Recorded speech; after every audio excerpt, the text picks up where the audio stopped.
Faith and Entertainment. Thank you for being here today. This one's going to be a little bit different. Just from the title, you might not realize what this means. That's why I kind of put it this way. I want you to listen to what I got to say, and I think you'll be pleasantly surprised and very happy for Waylon Jennings. Jessi Colter, his wife, shared the beautiful story of Waylon Jennings' last Thanksgiving. A lifelong struggle with a beautiful ending. The Thanksgiving here, I'm sure many of us are looking forward to gathering with family and friends and watching football and obviously eating tons of food. And I'm sure many of us will also take the time to reflect on everything we're thankful for, despite the ups and downs of life, as the title of the holiday suggests and encourages. In addition to being grateful for people currently in our lives, many of us know that it's like to experience a holiday like this without an important loved one there to make new memories with. One country star who understands that as well as anyone is Jessi Colter, who lost her husband Waylon Jennings in February of 2002 after he passed from complications with diabetes. In a lengthy feature in the November edition of Guidepost magazine back in 2017, Jessi shared an incredible personal story in her own words about Waylon's last Thanksgiving and how it ultimately changed his life. He famously struggled with a bad drug habit for many years, and as a young man, he abandoned the faith he had been raised with because of the harsh fire and brimstone sermons he grew up with. Jessi grew up the daughter of a Pentecostal preacher, as her mom had her own church near Phoenix, Arizona. At age 11, Colter became a pianist at the church, a skill that would ultimately shape her music career in life. She recalls meeting Waylon in the 60s in an Arizona JD's nightclub, at the time when Jessi said she had already abandoned the faith of my childhood as well. In October of 69, Waylon and Jessi got married and moved to Nashville. Waylon continued to struggle with his drug addiction. She wanted badly for her husband to quit them, obviously, but she also understood that he needed to do so in his own time and way. Waylon's friend Johnny Cash had kicked a similar bad habit and was able to kick it by going to rehab. Though Jessi knew Johnny was already a Christian, and he probably had an easier time accepting that, he needed help because he knew he was totally broken and needed God's help to overcome his struggle. After much prayer on Jessi's part, she had come back to her faith years before. In March of 1984, Waylon decided that he wanted to stop doing drugs on his own.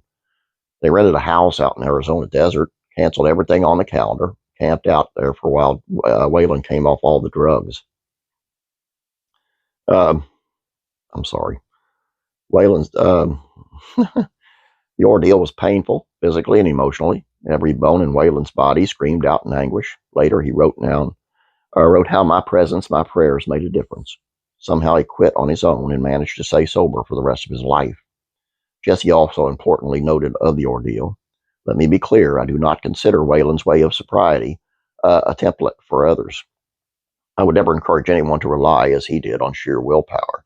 It can be a recipe for disaster. I thank God that Waylon made it work, and that I knew enough to stay out of the way." In the early 2000s, the couple packed up and moved to Arizona, Jessi's home state, from Nashville, where Waylon would live until he passed away. While Waylon was no longer on drugs, his hard living and lifestyle had taken a toll on his body, and he wasn't in great health.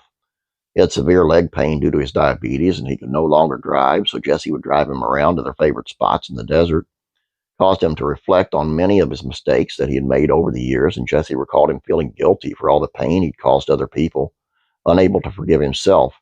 With everything going on with his health and heart, on Thanksgiving Day in 2001, Jessi felt in her heart the time had come for a very real and honest conversation she'd wanted to have with him for many years. Being that they were married for over 30 years, Waylon always knew when Jessi had something on her mind. "Looks like you want to say something to me, darling," he said from his hospital bed. "If you got something to say, go ahead and say it." Waylon sensed what was happening. He always did. Finally, I said it. "Are you ready to accept the Lord?" He grinned. "I knew you were going to say that. It's a simple question. It all comes down to one thing. Are you ready to be God's man?" He nodded and kept repeating, "God's man." Then he said, "To become God's man, what do I need to say? That you accept Jesus, that you love him as he loves you, that you turn your life over to him." Right then and there he did. And Jessi shared the beautiful moment they shared together in that hospital room. Waylon said those words. I wept. He took my hand and said, "I love you so much." He had declared his love for me a million times before, but this time his tone was so vulnerable, so soft, so sweet. His sincerity thrilled my heart. Sadly, Waylon's already poor health continued to decline, and he passed away on February 13th of 2002. Jessi remembers his last Christmas several months before that as being joyful, saying he spent it with family singing hymns and spending time together. She noticed a new confidence in him, but a far different one than the swagger of an outlaw country artist.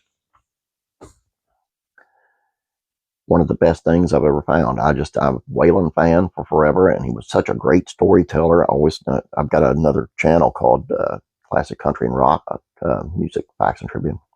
I do a lot of Waylon stuff over there, and had no idea. And this makes me so happy because, like I said, Waylon was a great storyteller, great musician, great songwriter, and I love his music. And being in a band, we played a lot of his music, and I'm just so happy that he did this.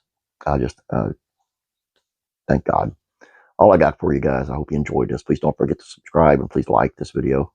You guys have a great day. God bless you, and I'm praying for you.